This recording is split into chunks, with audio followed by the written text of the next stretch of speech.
próxima da árvore de cujo fruto ela não deveria comer. Você percebe a artimanha do diabo? Por que ele não aproxima de Eva quando Eva estava com Adão? Porque ele sabia que Adão iria opor, Adão ia colocar resistência, dizer: ei, acorda, você não percebe que nós não podemos fazer isso? Mas como é que é a estratégia que ele usa? Eu vou ficar observando durante todo o tempo que for preciso. Nós estamos no jardim do Éden. Mas na hora que ela estiver sozinha, debaixo daquela árvore, exatamente da árvore que ela não pode tocar nem comer. Na verdade, ela não comeu, tocar foi acréscimo dela, porque Deus não falou isso. Mas na hora que ela estiver lá, eu vou me aproximar dela e vou lançar a minha seta.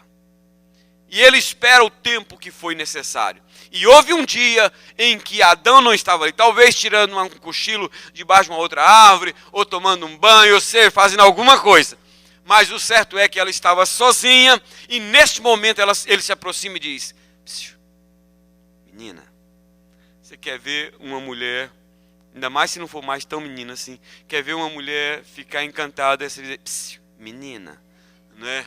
E dá uma piscadinha assim para ela. Imagina que o diabo falou assim: menina. Aí pronto. Aí ela já, né?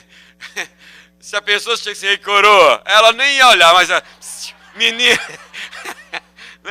É menina. Aí pronto, ela ficou toda. Quem é que está me chamando de menina? Né? Então, aí um recadão pro maridão: sempre chama sua mulher de menina, queridinha, bonitona, ou gatona, né? Porque na hora que um outro desse Ricardão chamar, ela já está acostumada de ouvir, né? Ah, minha mulher, meu maridão já me chama de gatona, não tem surpresa, né? Agora, se você só chama sua mulher de tranqueira, ou bestona, ou sei lá o quê, aí pronto, na hora que vier um diabo desse aí disfarçado em gente e falar assim: ô lindona, ô gatona, não é? Aí ela vai dizer: você é comigo, não é? Então, cuidado. Então, dá sempre um trato especial na mulherona aí, para que não tenha esses dissabores. Mas o que eu quero dizer aqui é que, se foi pouco ou longo o tempo em que nossos primeiros pais permaneceram no jardim do Éden, o certo é que até aquele momento eles não tinham visto aquele fruto da forma como passaram a ver. Depois que Satanás seduziu a Eva com as vantagens que ela teria se comesse daquele fruto. O que fez com que Eva ficasse seduzida com o que Satanás lhe disse? O que fez com que Eva ficasse seduzida foi a suposta vantagem que ela teria em que ela se tornaria como Deus, conhecedora do bem e do mal. Foi a partir daí que ela passou a ver aquela árvore de uma forma diferente. Olha o que diz o verso 6. Vendo a mulher que a árvore era boa para se comer, agradável aos olhos, árvore desejável para dar entendimento, tomou-lhe do fruto e comeu, e deu também ao marido, e ele comeu. Com a sugestão de Satanás, o que Eva não viu? Ela não viu, ela não percebeu que aquilo que naquele momento estava se constituindo para ela numa sedução, iria se transformar logo em seguida numa grande maldição, não só para ela, mas para toda a raça humana, como de fato aconteceu. Desde a queda dos nossos primeiros pais, muitos são aqueles que têm visto e experimentado estas verdades ou esta verdade em suas vidas. Quero destacar 3 exemplos. Primeiro, uau,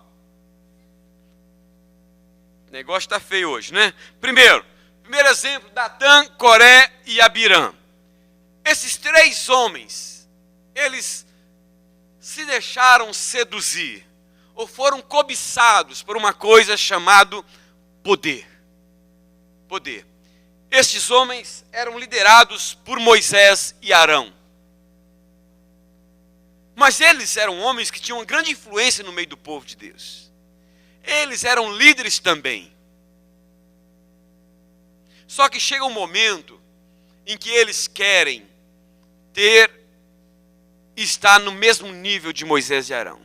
Eles querem ter a mesma posição.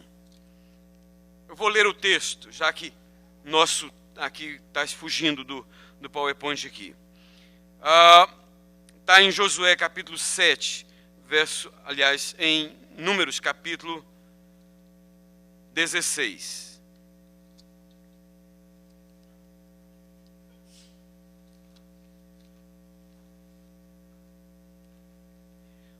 Vou ler para os irmãos terem uma breve noção. Corá, filho de Issá, filho de Coate, filho de Levi, tomou consigo a Datã e Abirão, filhos de Eliabe, e a On, filho de Pelete, filho de Ruben. Levantaram-se perante Moisés com 250 homens dos filhos de Israel, príncipes da congregação, eleitos por ela, varões de renome, e se ajuntaram contra Moisés e contra Arão, e lhes disseram: basta, pois que toda a congregação é santa, cada um deles é santo, e o Senhor está no meio deles. Por que, pois, vos exaltais sobre a congregação do Senhor? O que eles fazem? Eles reúnem, liderado por Datã, ele junta mais 3 líderes. Não sei se você percebeu, mas tem um que ficou fora depois. Vou ler novamente, porque você geralmente ouve falar em Datã, Coré e Abirão. Mas vou ler novamente.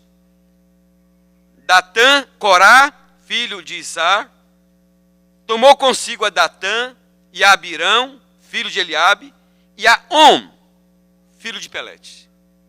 Mas não sei se vocês vão perceber que lá depois, quando Deus os reprova e os pune, a Bíblia fala que a terra abriu e engoliu Datã, Coré e Abirão com as suas famílias e todos aqueles que se uniram a eles. Mas O-M, não estava mais lá. Significa dizer o quê? Que ele parou um pouco para refletir e disse: ei, eu não vou participar dessa tramóia. Eu não vou participar disso. Ele reconheceu que Datã, Coré e Abirão estava se deixando seduzir por um poder que não era benéfico. E ele então sai fora. E aquilo que eles se deixaram seduzir se transformou numa maldição para eles e para suas famílias. Segundo, Acã. Acã, ele se deixa seduzir pelo dinheiro. Se deixa seduzir pelo dinheiro. Josué 7, 21, ele vai relatar por que ele fez o que fez. Por que ele levou coisas indevidas para dentro da sua casa. Coisas que não tinham a bênção de Deus. E ele diz assim: quando vi entre os despojos uma boa capa babilônica e 200 ciclos de prata e uma barra de ouro do peso de 50 ciclos, cobicei-os e tomei-os, e eis que estão escondidos na terra, no meio da minha tenda, e a prata por baixo. O que ele cobiça? Cobiça dinheiro, cobiça riqueza. Ele tem uma ambição por querer as coisas. Só que a ambição por querer aquilo que não tem a bênção de Deus. E a Bíblia diz que aquilo se transformou numa maldição, numa desgraça para a sua casa, para a sua família. Terceiro exemplo que eu quero dar nesta noite. Exemplo de Aminon. Está lá em 2 Samuel, capítulo 13. Este homem vai cobiçar, vai se deixar seduzir pela beleza de uma mulher. E por incrível que pareça, essa mulher é irmã dele por parte de pai. E este homem começa a desenvolver uma paixão descontrolada. Uma paixão desenfreada. A paixão desse homem era tão grande que se tornou doentia. A ponto do primo dele, filho do irmão de Davi, perceber que ele estava emagrecendo. E chega para ele e fala assim: tem alguma coisa acontecendo com você? Você não vai me contar? Sou seu amigo. Ele diz: o grande problema é que eu estou apaixonado pela irmã do meu irmão, pela filha do meu pai. Como naquela época eles eram criados em casas diferentes, então não desenvolveu essa relação de irmão como nós, geralmente, como é normal entre nós.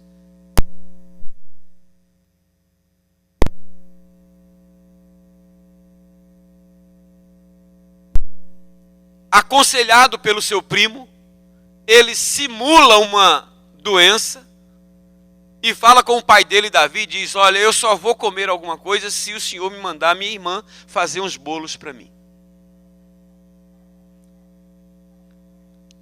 E Davi então fala com a filha dele, Tamar: minha filha, seu irmão está precisando da sua ajuda. E quando ela chega, ele bola uma estratégia e manda todo mundo sair de casa. E ela fica sozinha. E agora eu vou ler para você o texto. Angustiou-se Aminon por Tamar, sua irmã, a ponto de adoecer, pois sendo ela virgem, parecia-lhe impossível fazer-lhe coisa alguma.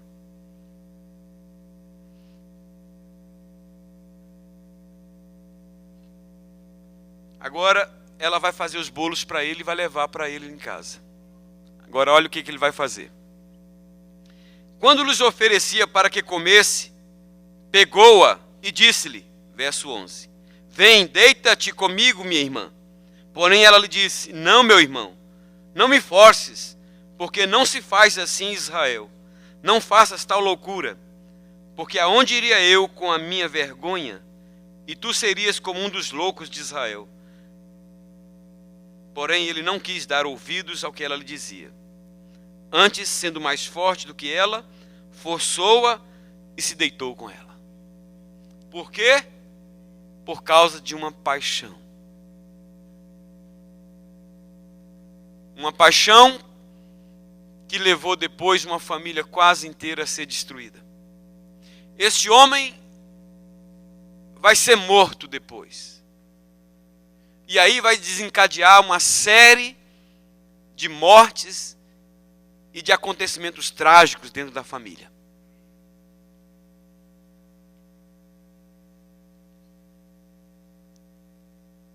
Tudo aquilo que é objeto de desejo e de sedução, sem a bênção de Deus, se transforma em maldição. É bom reforçar que no começo tudo é muito bonito, tudo é muito atraente, tudo é muito sedutor.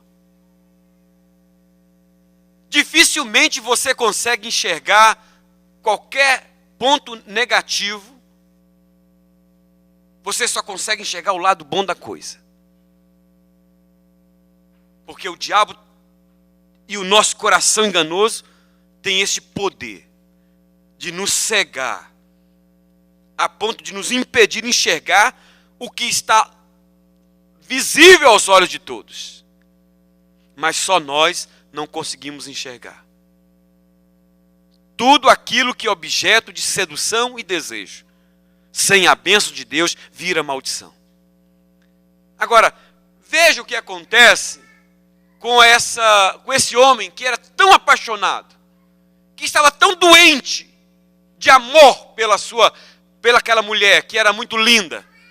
Tamar significa palmeira.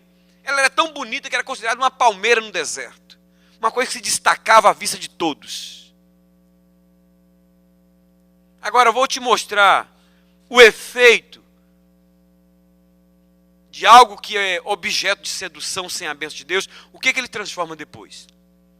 Assim que ele põe a mão na sua irmã e a violenta, o que acontece com esse homem?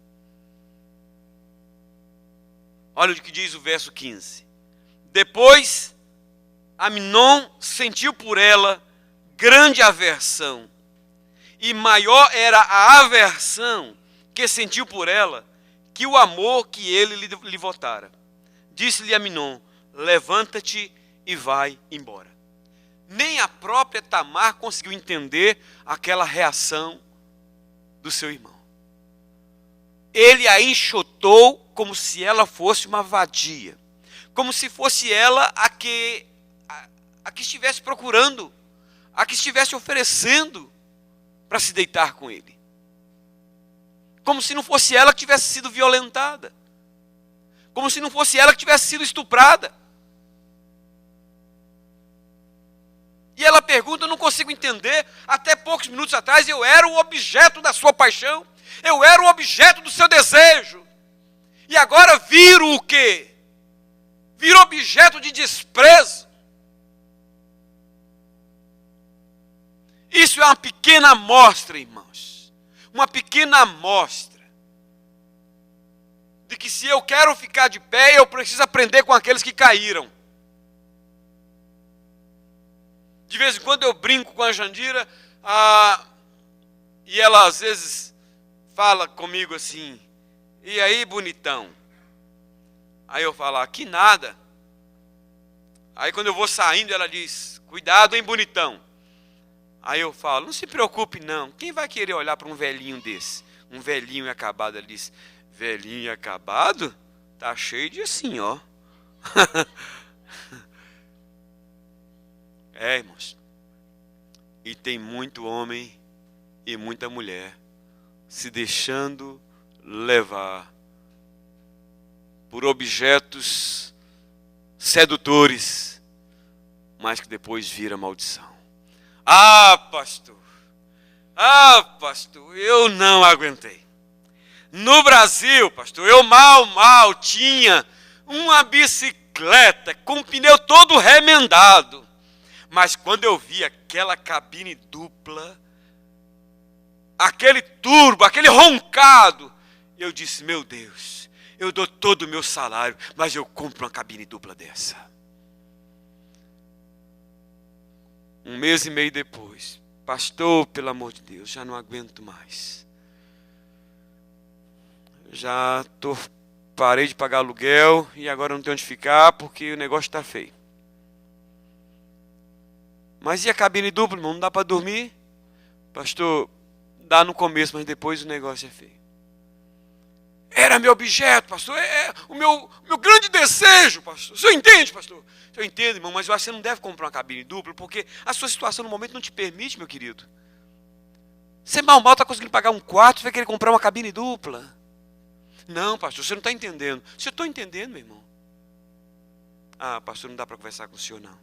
O senhor é muito pessimista. O senhor não dá. Eu vou procurar outro lugar, desse lugar que encoraja, que põe a gente para frente. Então vai, meu irmão. Então vai.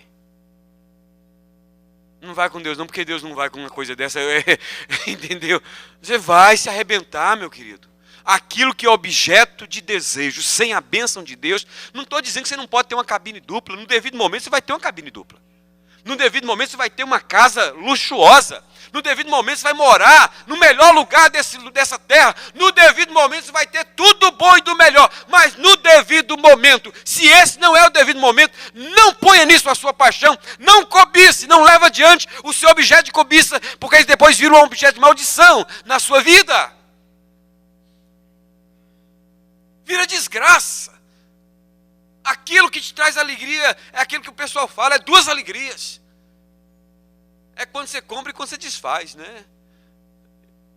O pessoal fala que quem tem barco, não esses ricos, mas os pastorzinhos pobres que querem comprar barco para poder pescar. O grande sonho dele, quando esses pastores assalariados, quando vê nesses canais, aqueles caras passando aqueles barcos bonitos e pescando, tudo, irmãos, que eles ficam pensando assim, se eu tivesse um barco daquele, mas quanto peixe eu ia pegar. E aí, irmãos, começa a colocar o desejo dele. Eu vou comprar um barco desse. Ele vai assim, sabe? Tirando de casa, tirando e até comprar o barquinho. Uma alegria quando compra o barquinho. 3 semanas depois. Aí foi para o mar, e para tirar esse barco, e para lavar, e para guardar. E aquele esforço, aquela dificuldade terrível. Daqui a pouco aquele barco só começa a dar trabalho. Só trabalho. E a segunda alegria dele é quando vende. E vende pela metade do preço. E ainda fica feliz da vida. Cuidado. Talvez não seja o poder, talvez não seja o dinheiro, talvez não seja o sexo, o objeto do seu desejo, mas quem sabe há outro objeto pelo qual você está sendo seduzido e que pode estar te levando para o buraco. Quem sabe, querido? Muitas pessoas se encontram afastadas de Deus, com as suas vidas arruinadas, suas famílias destruídas, porque num dado momento da caminhada se deixaram seduzir por algo que viria a se constituir em maldição para eles mais tarde. O apóstolo Paulo nos informa na sua carta a Timóteo, que é um dos seus companheiros de ministério, um jovem chamado Demas. Esse jovem se afastou de Deus, se afastou do ministério e se afastou do seu companheiro de ministério, chamado Paulo. E Paulo escreve a Timóteo como que dizendo: meu filho, eu vou falar a respeito deste moço, que você sabe muito bem quem é. Este moço andava lado a lado conosco. Este moço não media esforços, ia em todos os lugares pregar o evangelho conosco. Você se lembra dele? O Demas. O Demas, Paulo? É, o Demas, meu filho. O que aconteceu com Demas, Paulo? Escreve aí, Timóteo. E Paulo coloca assim: procura vir ter comigo depressa, porque Demas, tendo amado o presente século, me abandonou e foi para Tessalônica. 1 Timóteo 4, 9 e 10. Irmãos, esse mundo foi se transformando em algo tão encantador para ele, tão sedutor, que ele acabou virando as costas para a cruz de Cristo. Acabou virando as costas para Jesus, até se afastar de vez. Você conhece alguém assim?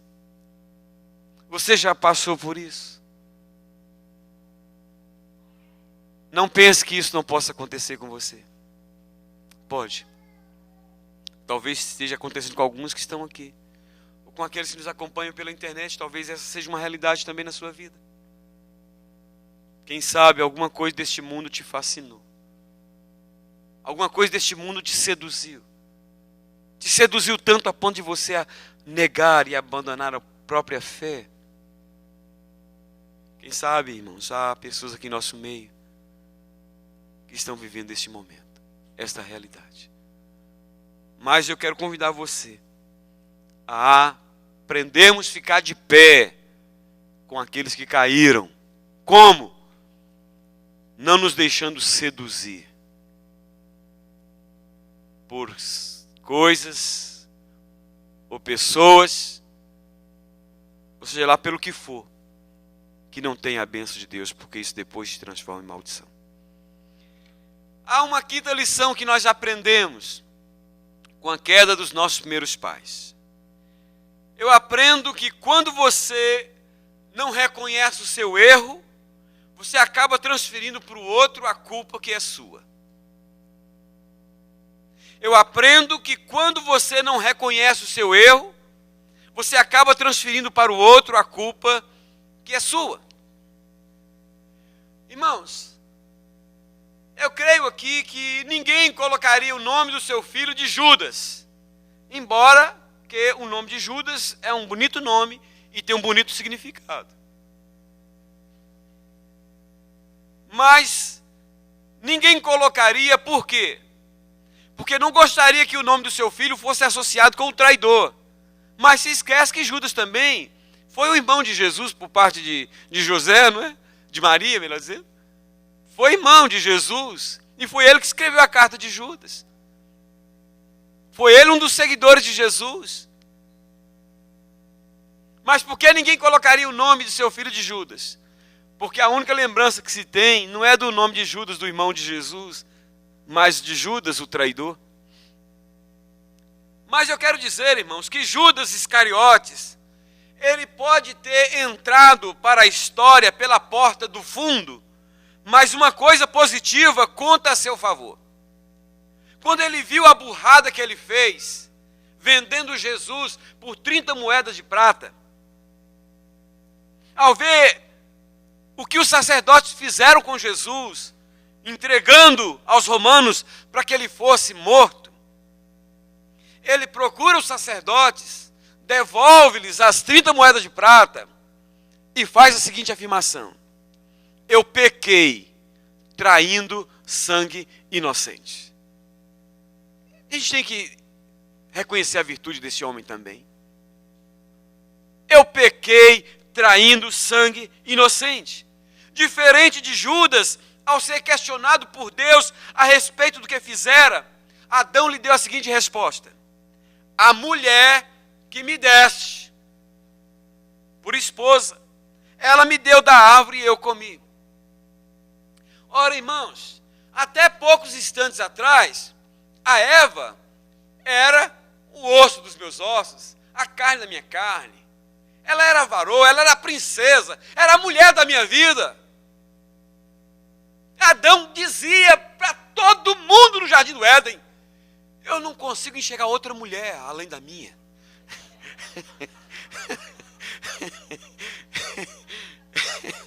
Eu só tenho olhos para minha mulher. Eu vejo uma girafa, mas nada me seduz. Eu não vejo. Eu só vejo na frente a minha mulher. Eu não tinha outra, né? Só tenho olhos para minha mulher.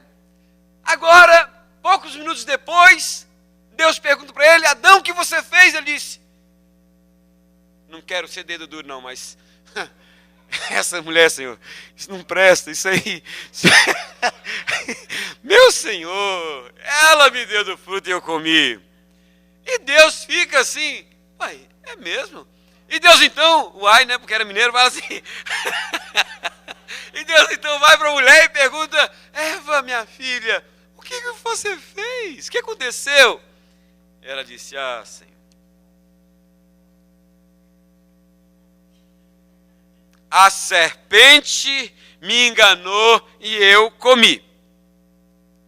Então, através das respostas, tanto de Adão quanto de Eva, eu aprendo que quando você não reconhece o seu erro, fatalmente, inevitavelmente, inexoravelmente, todos os meios que você pode encontrar, vai acabar transferindo para o outro, ou para alguma circunstância, a culpa que é sua. É como disse Eduardo Rocha, no seu blog Hombridade com H. Pôr a culpa no outro é uma estratégia tão antiga quanto a própria humanidade. A transferência da responsabilidade para outra pessoa nada mais é do que autojustificação. Uma maneira de se sentir bem consigo mesmo. Ninguém gosta de sentir-se culpado, pois culpa é um sentimento ruim.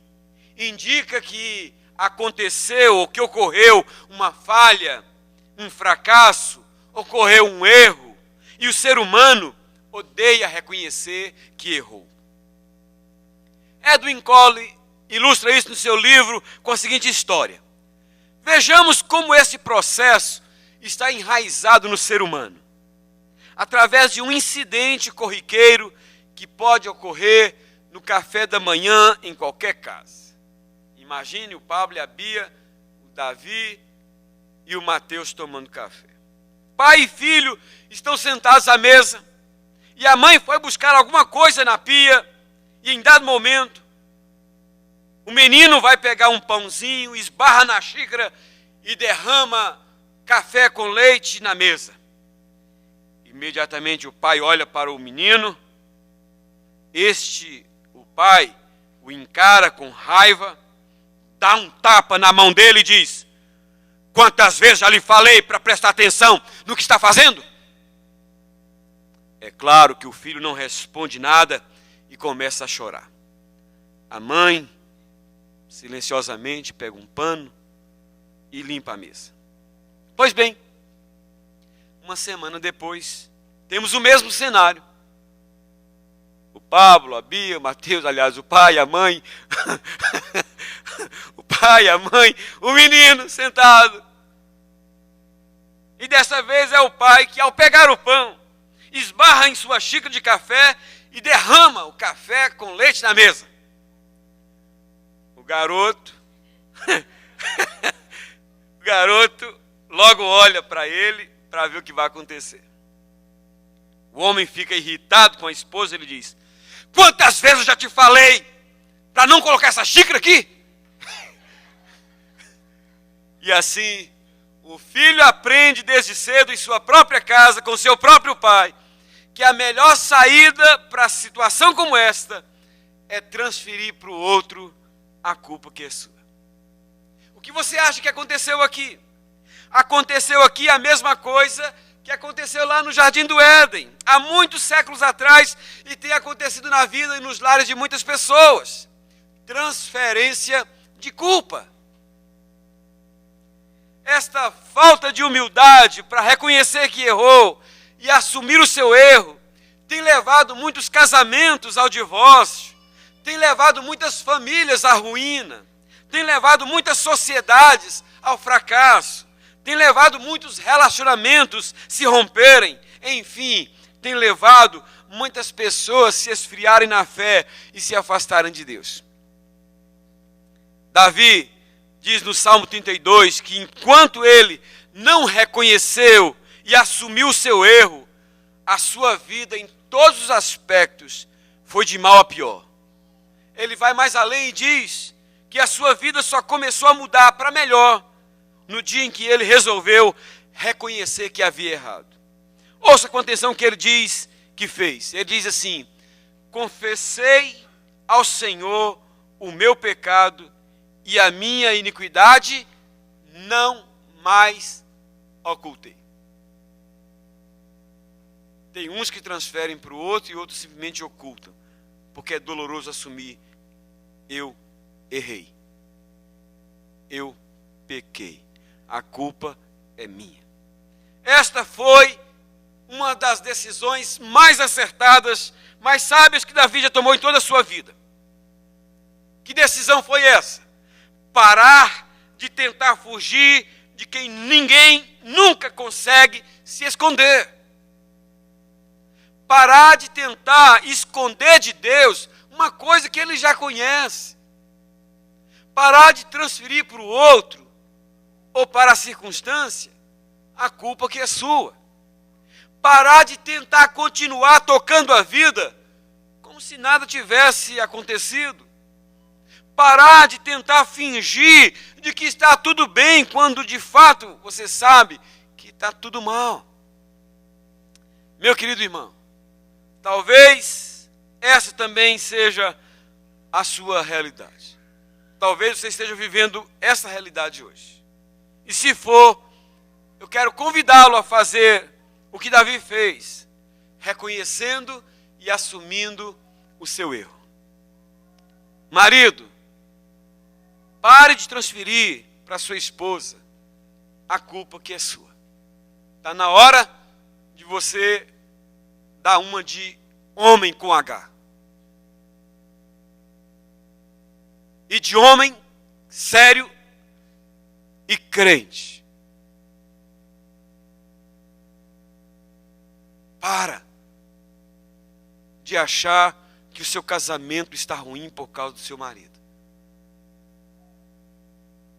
De que o seu casamento só não está melhor por causa da sua esposa, melhor dizendo. Esposa, pare de jogar a culpa no seu marido. Está na hora de você reconhecer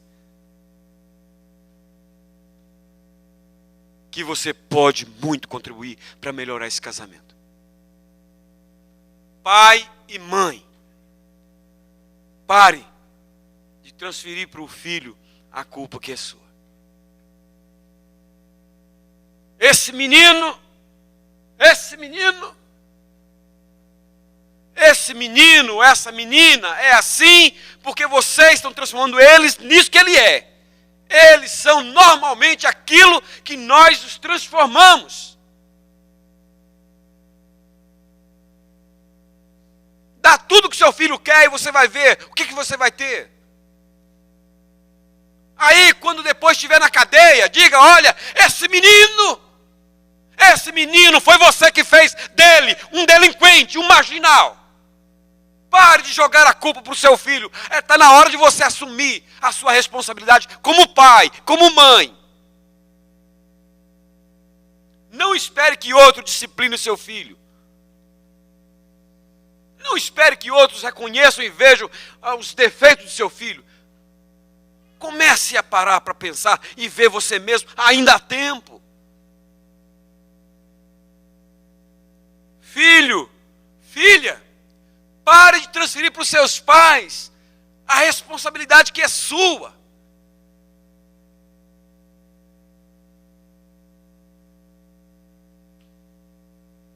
Não adianta querer achar que se você tivesse outro pai, outra mãe, seria diferente. Já está na hora de você dizer, olha, cabe a mim mudar esse cenário. Está na hora de sair e fugir da síndrome daquela cantora antiga que muitos de vocês nem conhecem.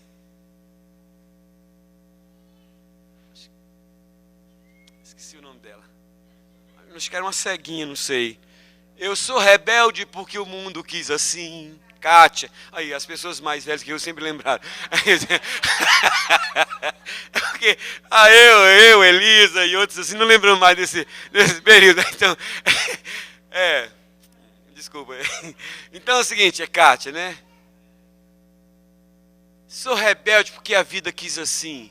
Não, está na hora de assumir sua responsabilidade.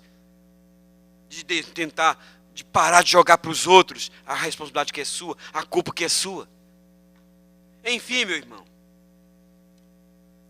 ouça-me. Pare de transferir para Deus, para outras pessoas, qualquer, ou para outra circunstância, a culpa que é sua, porque agindo assim, você não encontrará a paz e o perdão que irão trazer o alívio que você precisa para ter uma qualidade de vida melhor. Essa paz, essa alegria, essa harmonia, você só desfruta quando chega um ponto de reconhecer: eu sou o culpado nessa história, eu sou aquele que vai mudar essa situação. Comece por você. Deixe a mudança começar por você. Não espere que seu filho venha te dar um abraço. Ah, o meu filho não me abraça. Vai você e abrace o seu filho. A minha esposa é durona. Seja mole com ela, porque às vezes tem um durão também com ele. Comece com você. Deixe a mudança partir de você. Bom, eu quero concluir a mensagem dessa noite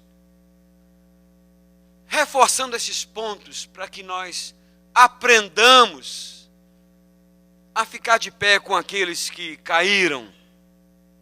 E o que é que nós podemos aprender? Primeiro, nós aprendemos que quando nós não eliminamos o mal no começo, nós acabamos tendo o fim que não desejamos. Nós aprendemos aqui que quando nos deixamos levar pelos nossos sentidos, acabamos tomando decisões precipitadas. Aprendemos que quando damos ouvido à voz do diabo, acabamos nos escondendo da voz de Deus.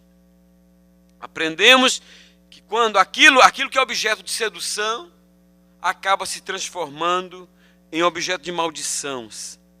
E em quinto, nós aprendemos que quando não assumimos o nosso erro, nós acabamos transferindo para o outro, ou para a circunstância, a culpa que é nossa.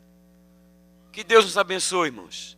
Não na semana que vem, mas na última semana deste mês, eu encerro essa série de pregação, aprendendo a ficar de pé com aqueles que caíram. Ore, para que Deus traga ao nosso coração uma palavra que possa gerar vida, trazer despertamento e disposição no coração de cada um de nós.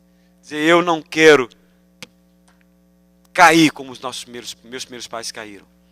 Eu quero ficar de pé, aprendendo com eles o erro que eles cometeram. Que Deus nos abençoe. Vamos ficar de pé. Senhor, meu Deus, Tu sabes que muitas vezes, Pai, às vezes é a nossa própria carne, às vezes é o mundo e às vezes é o diabo, tem colocado situações diante de nós que nos seduzem, que nos despertam o nosso interesse.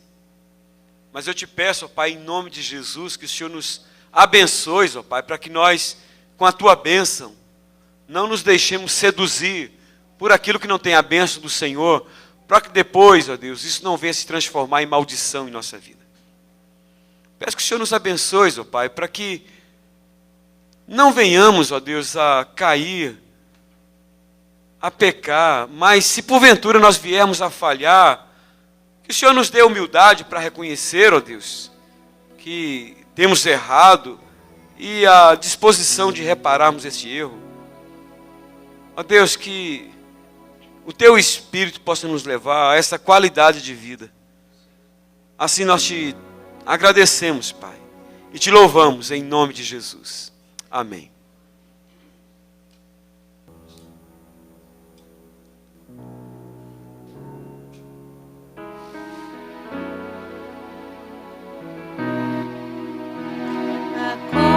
Começar em mim, quebra corações, para que sejamos todos um, como Tu és em nós. A começar em mim, quebra corações, para que sejamos todos um, como Tu és em nós. Haja amor, onde há ódio, perdão, para que Teu corpo cresça assim, como a perfeição. Começar em mim, quebra corações, para que sejamos todos um, como Tu és em nós.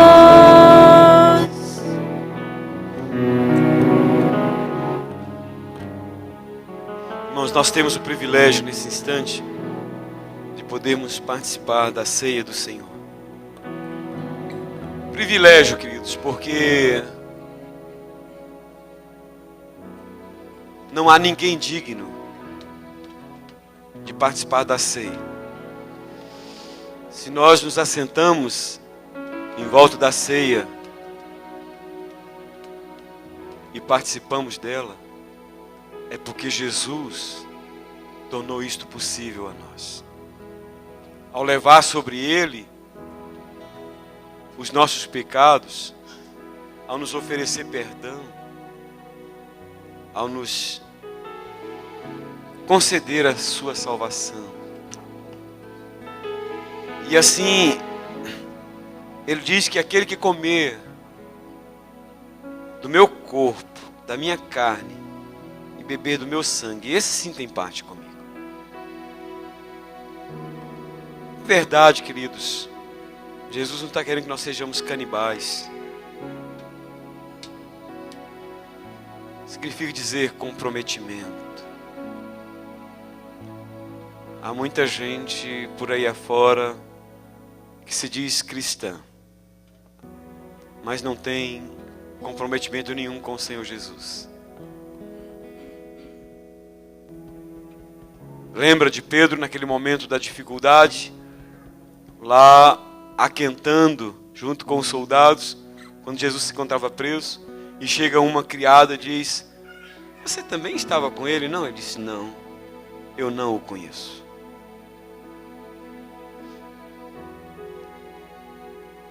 Quando precisa de alguma bênção, de alguma vitória, de alguma saída de uma situação difícil, nós sabemos muito bem a quem recorrer, não é?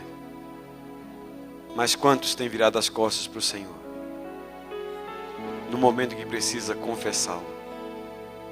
Jesus disse que aquele que me confessar diante dos homens, também eu confessarei diante do meu Pai. Mas aquele que me negar, também eu negarei diante do meu Pai.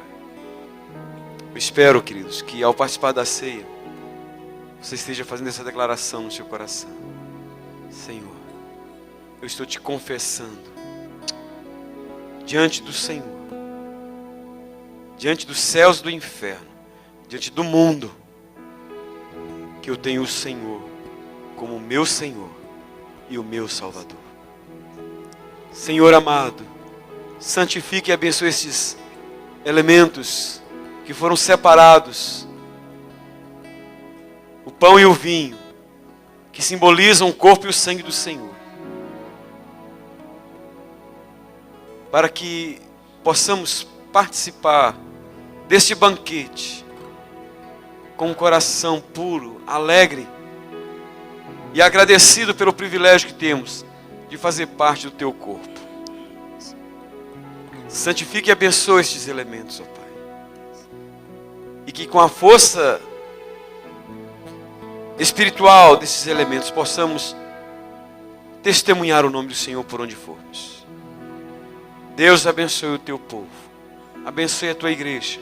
Aviva as nossas vidas. Em nome de Jesus. A Bíblia diz que Jesus, na noite que foi traído, ele tomou o pão, partiu, deu aos seus discípulos, dizendo: tomai e comei. Isto é o meu corpo que é dado por vós. Fazei isso todas as vezes que o comerdes, em memória de mim. Por semelhante modo, depois de haver ceado, o Senhor Jesus tomou o cálice, dizendo: este cálice é o cálice da nova aliança do meu sangue, derramado em favor de vós. Fazei isso todas as vezes que o beberdes, em memória de mim. Porque todas as vezes que comerdes este pão e beberdes este cálice, anunciais a morte do Senhor até que Ele venha. Olha o compromisso que nós assumimos, irmãos, de anunciar a morte e a volta do Senhor Jesus. Que nós sejamos fiéis no cumprimento desses deveres. Amém? A ceia é a ceia do Senhor. Se você é crente no Senhor Jesus Cristo, já o reconheceu como Senhor e Salvador da sua vida, você está convidado a participar deste banquete espiritual. Quero convidar nosso irmão Osmo para nos auxiliar na distribuição do pão.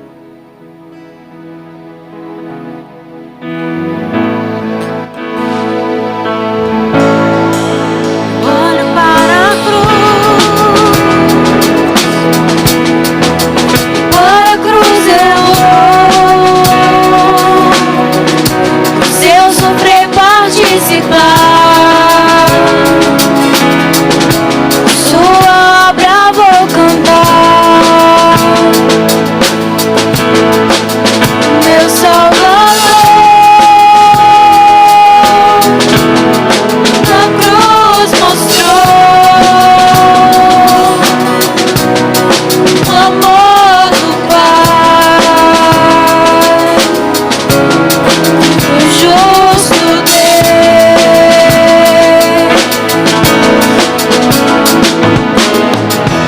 pela cruz me chamou gentilmente e atraiu, e eu, sem palavras, me aproximo, quebrantado por seu amor.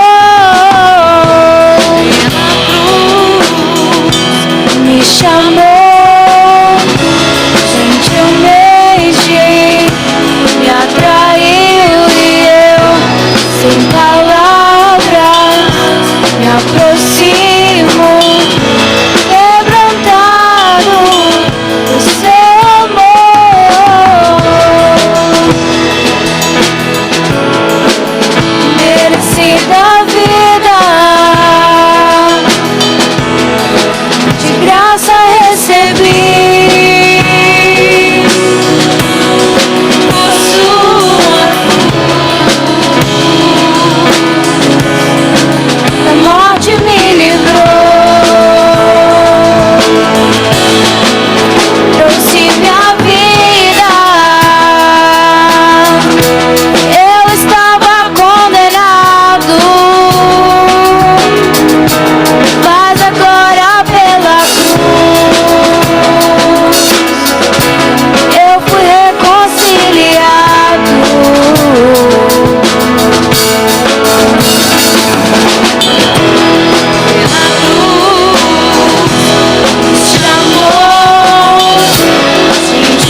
dizendo: tomai e comei.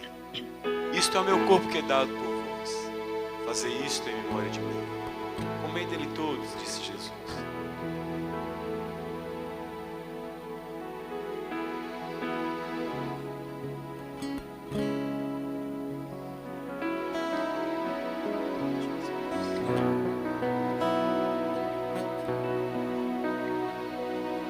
Vamos dar o pastor Davi para que nos ministre o segundo elemento.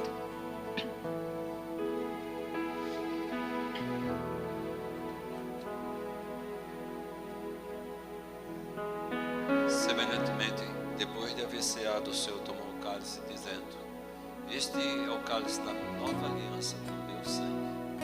Fazei isto todas as vezes que o beberdes, em memória de mim.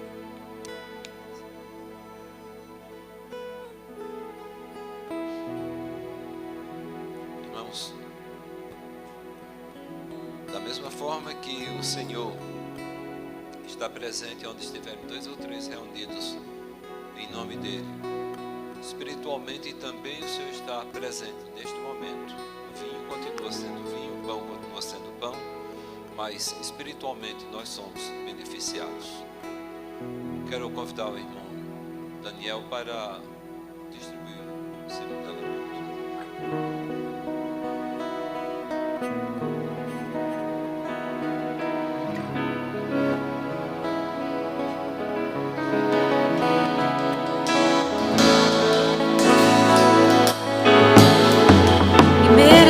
Da vida, de graça recebi por sua cruz, a morte me livrou, trouxe minha vida, e eu estava condenado.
Fazer isto todas as vezes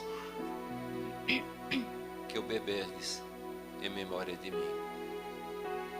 Imitemos o nosso Mestre e tomemos do vinho.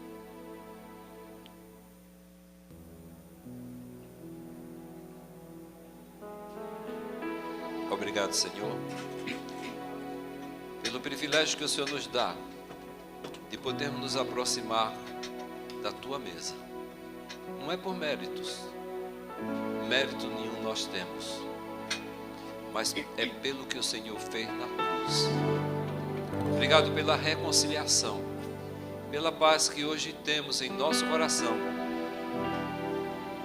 Tua palavra diz, Senhor, que aquele que confessa a sua transgressão me deixa, alcança misericórdia. Obrigado, Senhor, porque podemos nos alegrar agora na Tua presença. Este ato que participamos agora, a ceia do Senhor, relembra o sacrifício que Jesus fez por nós lá na cruz. Mas, Senhor, há algo que nos alegra, é o fato de que a morte não pôde deter o Senhor da vida. Cristo ressuscitou, Jesus ressuscitou, e nós hoje, Senhor, podemos nos beneficiar daquilo que foi feito ali na cruz do Calvário em nosso favor. Muito obrigado, Senhor, no nome de Jesus. Amém. A Bíblia diz que Jesus cantou um hino com seus discípulos. Não encontrou amargura no coração de Jesus. Ele estava alegre, mesmo sabendo que ia passar por tudo que iria, mas tudo estava se cumprindo como Deus havia planejado lá na eternidade. Nós vamos cantar esse cântico com muita alegria.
Seja o nome do Senhor. A Bia quer dar só um breve testemunho aqui. depois quero convidar o pastor Salino, já fica aqui do meu ladinho já, uma vez.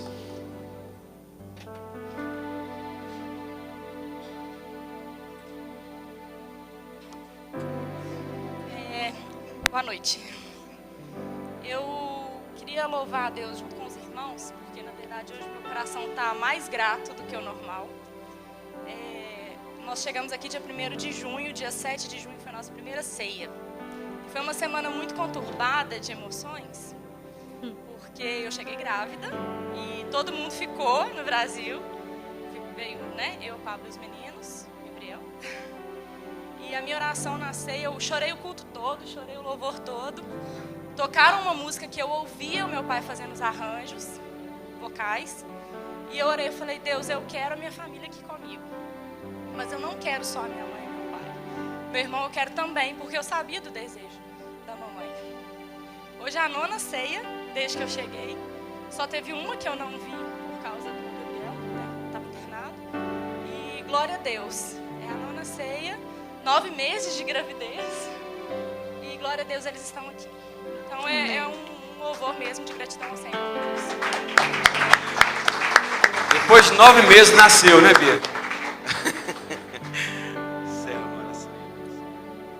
Querido Deus, seja bendito o teu nome para sempre.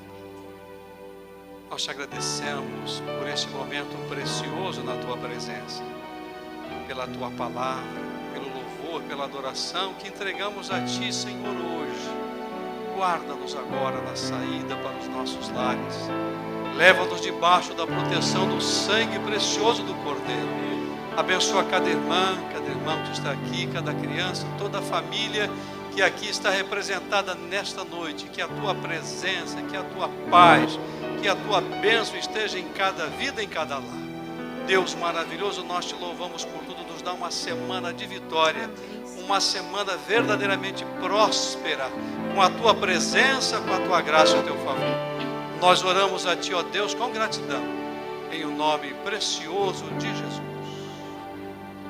O amor de Deus, nosso Pai, louvado seja o teu nome, Senhor, e a graça de nosso Senhor e Salvador Jesus Cristo, as doces e preciosas consolações do Espírito Santo estejam em cada vida e em cada coração, e sejamos agradecidos hoje e sempre. Amém. Desejo ao seu irmão uma semana abençoada. Lembrando que o culto vai continuar no salão social. Não deixe os nossos visitantes saírem sem conduzi-los ao salão. Amém. You know what I was thinking while we were singing that last song? We should do it in English, not on a Saya day, like a rule, but do it like slow. I heard it at I heard it at the conference the first time I went, and it was like they got everybody's attention and they quieted down, and then the girls started singing. And then, different yeah, input. and then like the violin came in, and I was like, so great. It was just the violins and her singing. I don't know what it was. That big thing. It was just the violin. I got stuff to do. I gotta bring it. I bought it's not fitting me. I think it's gonna fit me inside. It's really tight here. I don't like it. I got you a dress.